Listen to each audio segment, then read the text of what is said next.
When people tell people what they want to hear, oh, they're the flavour of the fucking month. Look how many friends they've got on Facebook. Look how many tweets they get from friends. How insecure, how pathetic. You know, real people, invariably they haven't had any friends. They don't need friends. I can't think and imagine why I would need a friend. I spend a little bit of time now and again with people, but if it stopped tomorrow, if it all dried up tomorrow, like invariably it has done in our lives, then does it change me?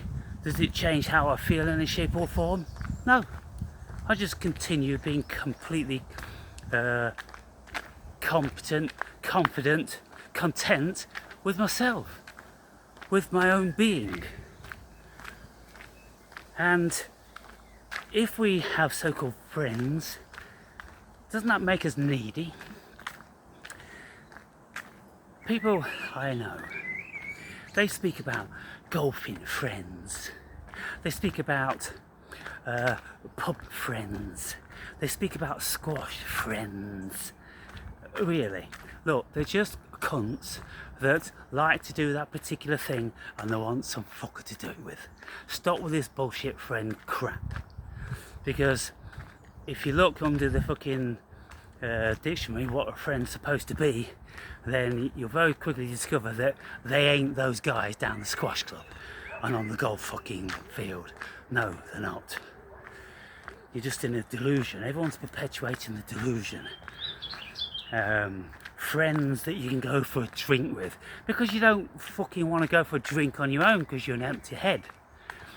Why do you need some cunt to go and have a drink with? To talk about the football? To talk about bollocks on the telly? If you're a real intelligent person, you could just fucking read a book. You have a beer and read a book, or watch a video, or think for yourselves. Write some things down, plan and plot. What do you need friends for? Dumbass friends. What's the likelihood of you having people who think very, very similarly to yourselves? I've never known anyone like that. In my younger days, with the so-called friends when we were growing up, before we realised it's all a load of bollocks, we were all fucking chalk and cheese.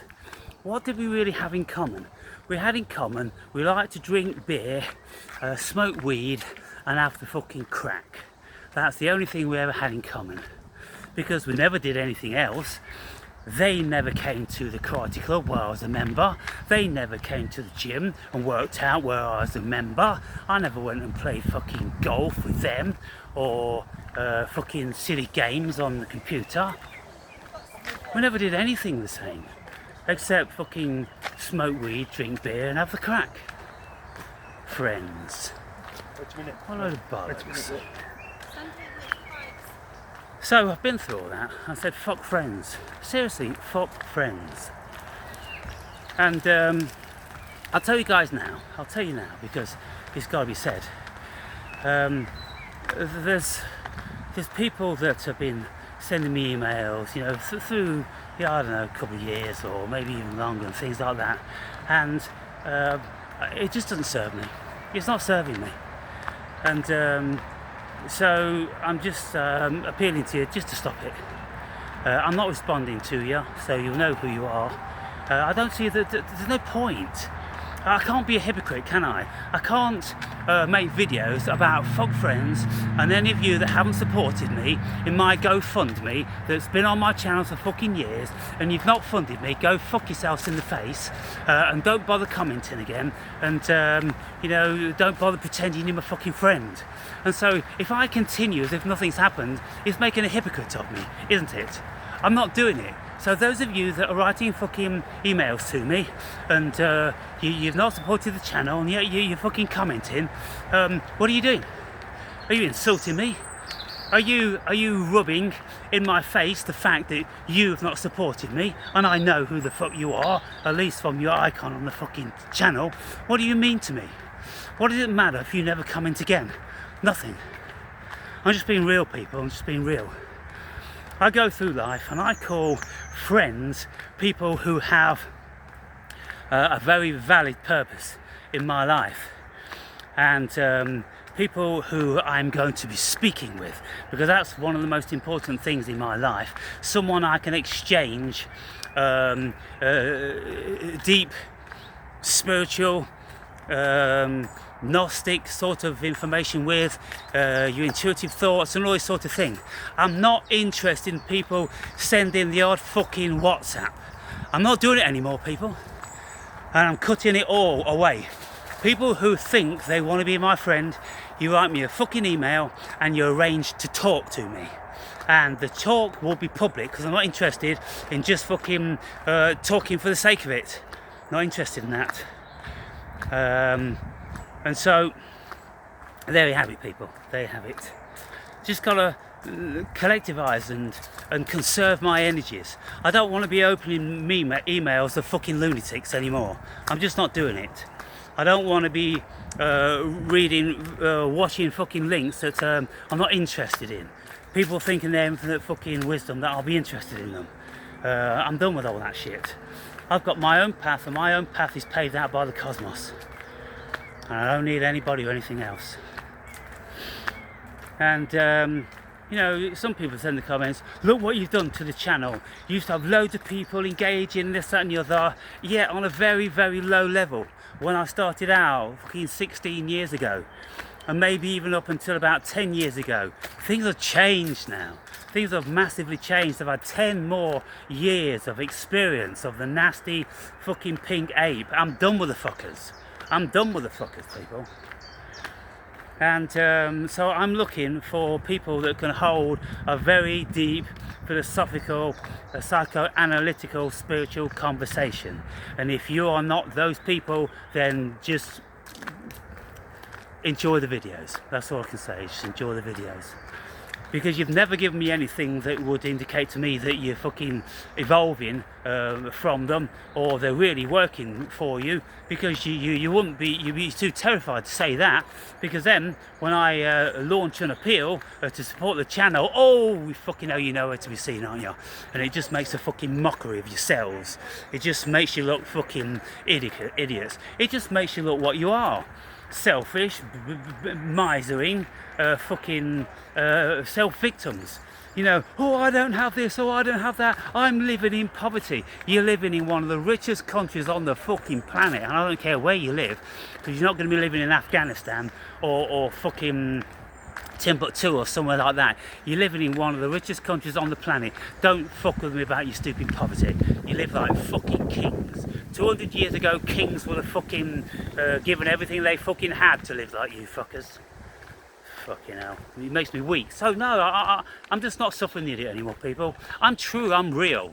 And that's how it is. And all you're fake. You're all fucking fake. Now then, David Icke. David Icke has integrity, he's got honesty, he's got intelligence, and he's got spirit.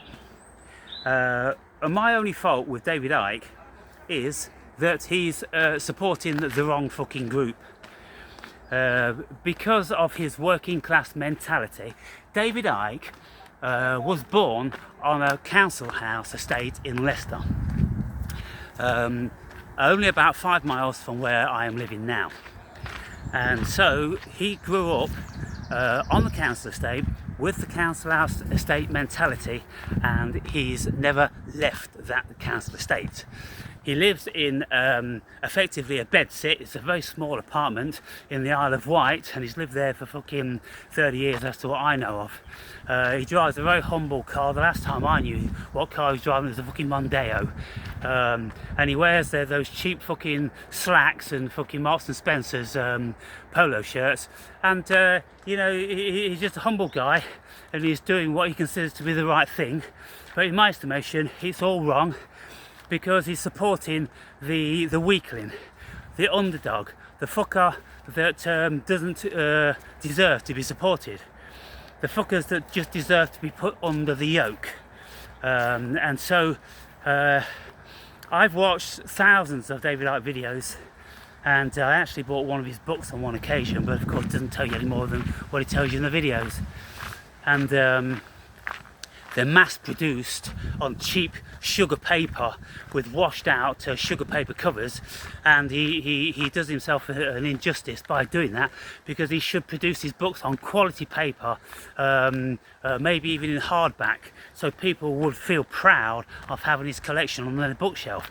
But I'm telling you now, the one book that I bought from him, called The Dream, I don't even want it on my bookshelf.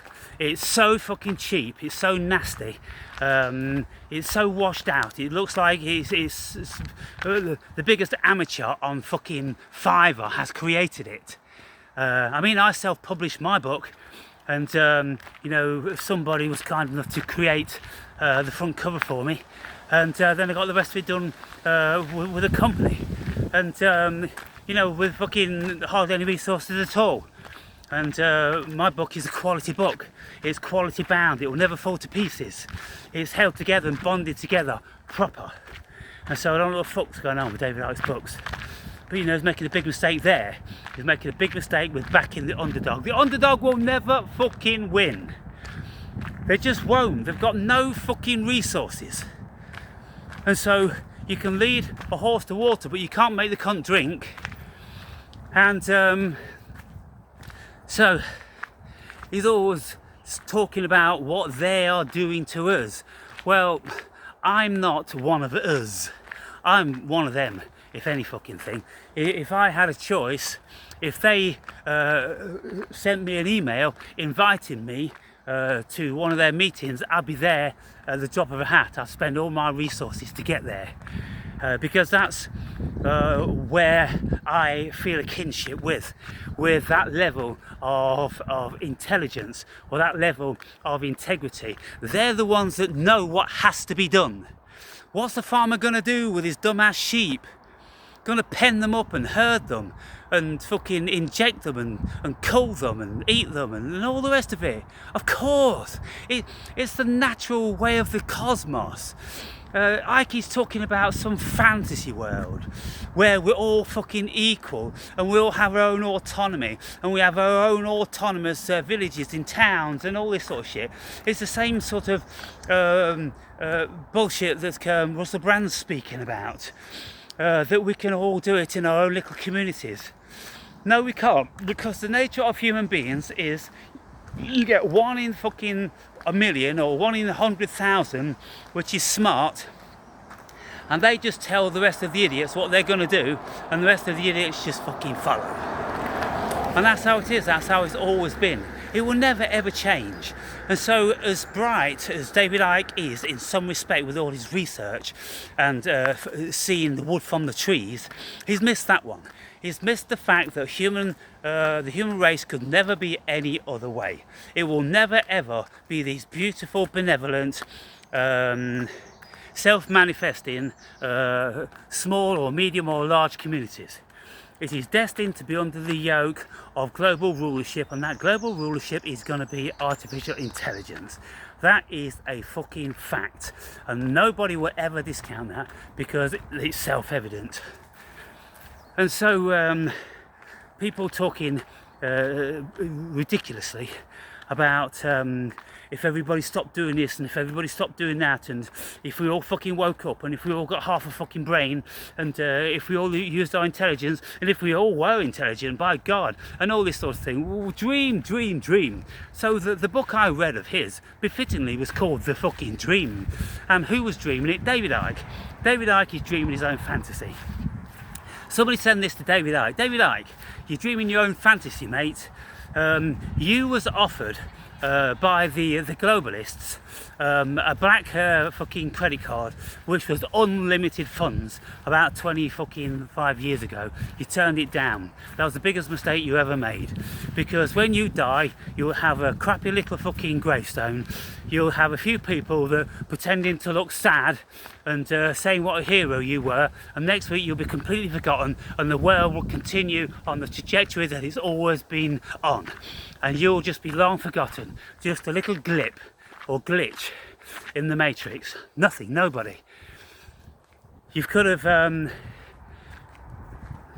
enjoying yourself. I don't know whether you think fucking with your face in the computer and in books and in papers consistently because you're under pressure to churn all this shit out. Whether you think that's enjoying yourself? What do you think? What do you think, mate? I mean, you consider yourself a little bit spiritual. Why don't you just fucking do more rambling in the nature? Why don't you go on more holidays? Why don't you chill the fuck out? Why don't you go and look at some of the fucking world, some of the beautiful world, and forget about all the bullshit? Forget about this silly game that you're playing, because you could never ever win. You've never even come close to winning. You're never going to come close to winning. It's massively stacked against you. Why? Because it's the natural way of the cosmos. The cosmos favours intelligence. The cosmos favours more powerful energy over weaker energy. Energy forces which have got more power win every time over those weaker ones. And so, self-evident, another self-evident truth. And so, the way I see the world, what they're trying to do, they're not considering every single tiny little sliver of fucking pink ape. They're really not on that level. They're not on this compassionate level for the individual and, you know, we're all beautiful souls. No, they're looking at the bigger picture. They're looking at 100 years time, 500 years time, 1,000 times, 1,000 years from now. They're looking at all this. They're looking at global resources. They're looking at the festering pink ape which can't fucking think its way out of a paper bag left to its own devices. They know exactly what they've got to do, just like a farmer knows what he's got to do.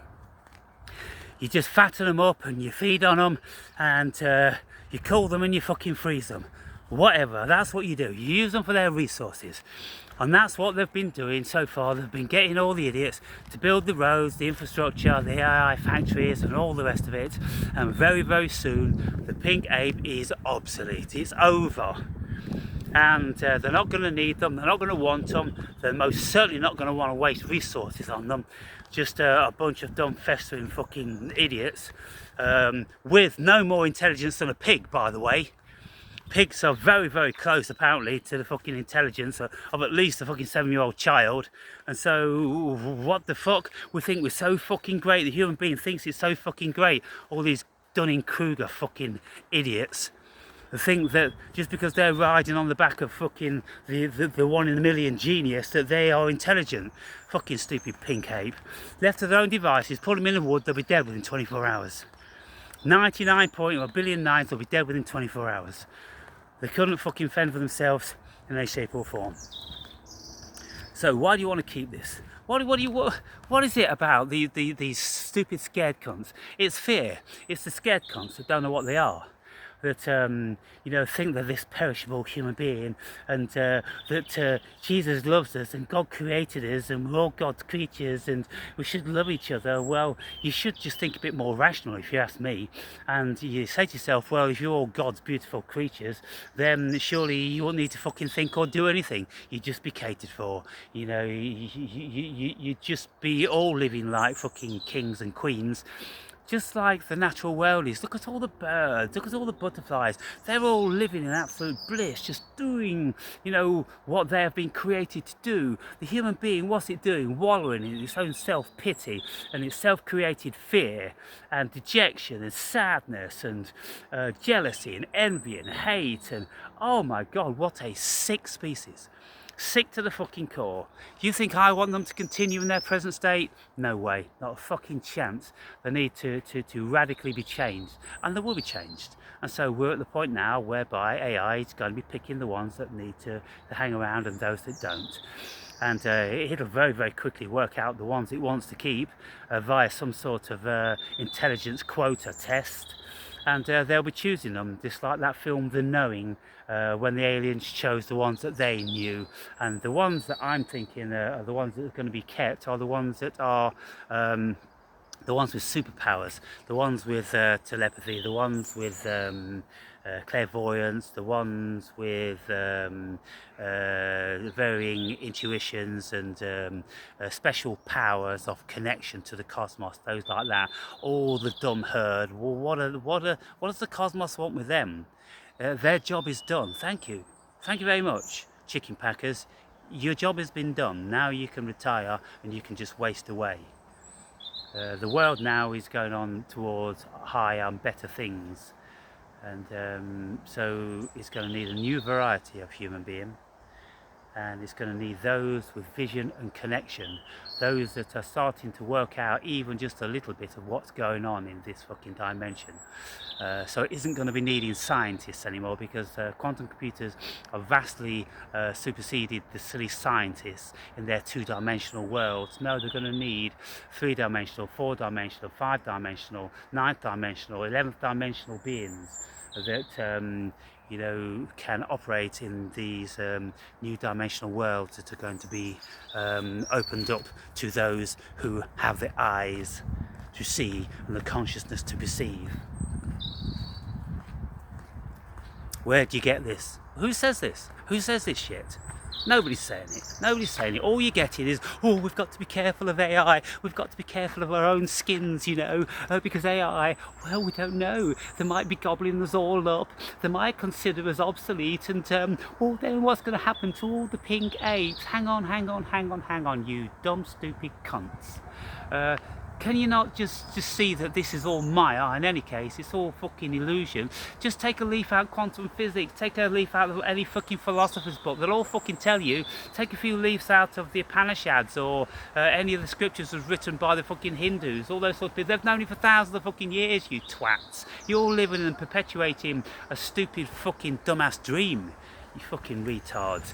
Can't you see that your consciousness is consciousness, and consciousness doesn't die, and whether the physical form perishes or not in this illusory thing, the consciousness can't die. The consciousness doesn't live and it can't die. It's not of this essence, it's not of this dimension. It's just the isness that the human beings have never even come close to understanding what it is. And so you're it. Some of us are it, some of us are it. Of course,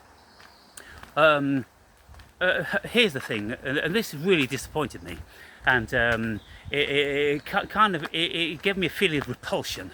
This was Bernardo Kastrup, who hitherto I had a great amount of respect for, because I've read 10 of his 12 books, and I've listened to hundreds of his interviews. And he said, all of a sudden he became haughty. And I said, I just want to say that anybody who even suggests that some people are not conscious is the most abhorrent and disgusting of things. And I'm like, good job I wasn't in that fucking room. Good job I wasn't there with you, you little fucking freaky faggot. It's self-evident that many people aren't conscious as some. And so what do we really consider consciousness to be? Well, how far do we go down the line before we can actually say and get supported in saying that this person isn't conscious? I mean, what constitutes a human being? There's all different levels of kind of like, you've got autism and you've got catatonics and you've got people in comas and this, that and the other, and people come out of the comas and they say that they were still living and still conscious but in another dimension. And so the consciousness seems to be a thing on different levels. But when you look around and you look at like people who are prepared to accept packing shelves for 40 years of their lives, well, how conscious? What consciousness is that? Of what value is that consciousness? And would it be fair and reasonable to group that level of consciousness in amongst the top scientists or philosophers of this world? Or would it be fair to say there's a vast difference between those consciousnesses, and there's a similar difference between the height of human consciousness to the lowest of human consciousness as there is to the lowest of human consciousness and a fucking goldfish? There's that much difference. And yeah, even Einstein, with his so-called genius, you know, he made so many fucking blunders. With the onset of the Second World War, in relation to our friend Adolf, he was saying, oh, just leave him be, and he, you know, he'll get tired and run out of energy and steam and it'll all be over before we know it. And people were going, no, I don't think it's going to work out like that, Einstein. Einstein was and advocate for passivity. And people are like, no, Einstein, stick to your math, mate. You leave the politics to us. We'll deal with this bloke. Yeah. And so, you know, what is intelligence? In what realm? Just because someone's intelligent in one realm, it doesn't carry over to being intelligent in another, does it? Some people can be musical geniuses, or, you know, geniuses on lots of levels, but daft as brushes on others. And so also you have that level of variances with consciousness then. And it would be very reasonable to say that when you're speaking to lots of the average person in the street, and goodness me, we've all seen the video clips of people asking questions like, how many moons does the Earth have? And it's like, is it three? Is it three? And what's bigger, the sun or the moon? And they go, the moon? And it's kind of like, I don't know, people, I don't know. They conscious, are they? Or are they just automaton which have picked up a few fucking words here and there? They've not thought about them, that's why they don't know that the sun has always been said to be bigger, just because it looks exactly the same size in the sky when we look at it. Well, the reason is it's perspective, because the sun's supposed to be all that distance away. Whether it is or not, I don't fucking know, but that's what the general consensus is. And but if people don't know what the general consensus is, well, what can you say about that? You know, how conscious are they? So there's so much to be said, people. There's so much to be said. But one thing I know, what I've discerned in my life, is that the vast majority of people are very, very low consciousness, and it's for a very good reason. We need these low conscious people to fucking chisel out these fucking tombstones. We need the low conscious people to dig fucking 6 foot fucking holes in the ground to put these fuckers in when they perish. We need low conscious beings to trim the fucking grass around here. We need low conscious beings to fucking prune the shrubbery and do whatever fucking mind-bendingly boring, purposeless fucking task that they do most of the time. Yeah, the cosmos has created those, just like the cosmos created ant colonies with all of their varying counterparts, which carry out specific tasks. It's exactly the same. If you look at an ant colony, there's a hierarchical system. With the queen, and then with the queen's tenders, and then with the queen's protectors, and then with the queen's workers, and then with the queen's foragers, and then with the queen's hunters, and you know, all that sort of stuff. And then with the queen's scouts that go out scouting around looking for other ant colonies of the same species, gauging how big they are, and then coming back and telling the colony somehow how big they are, and if they are smaller than their colony, then they will go and they will war with them. They will kill the fucking Pinterest censures sort of dudes, and they will kidnap the queen and steal the larvae, take it all back to their own colony, and then the rest of the drones will follow. So it's casualties of war. Who has to die? Only the pincer guys. And if they've got less pincer guys than you've got pincer guys, then you know you're going to win, because you just keep sending numbers. And so that's how one ant colony grows bigger and bigger and bigger. Why do they do this? For self-protection. And so they have to be cool, to be kind, to kill a few, to give benefit to the majority. And so when you look at that, that's really fucking clever, isn't it? That's really clever. So what does the human race do? It's done the same thing for years and years and years. It's always wanted to capitalise on resources, and in the early days the very young children and the women would be kept alive because they'd be valuable. You could bring them into the fold, but all the pincer guys, they'd be killed. And then all the women, they'd end up intertwining with you know, whatever tribe it was that was the conqueror, and their colony would grow bigger and bigger and bigger. And so there's no doubt about it that in my country here, Saxonia, given to Anglo-Saxons. Well, we were invaded by Vikings for hundreds of years, and I don't have a doubt that in my bloodline there's going to be Viking. Without a shadow of the doubt, and I'd like to get it tested one day. I want to know what blood group I am. You can't even get to know what your blood group is from the doctors. You have to fucking pay to have that done specially. I can't tell you what fucking blood group you are. But anyway, yeah, I'll find out my ancestry one day, but I do know that I originate from a king of Scotland. I do know that because my brother did the lineage one day, and we come from a very prominent family which was a lineage of kings, so maybe that's got something to do with it.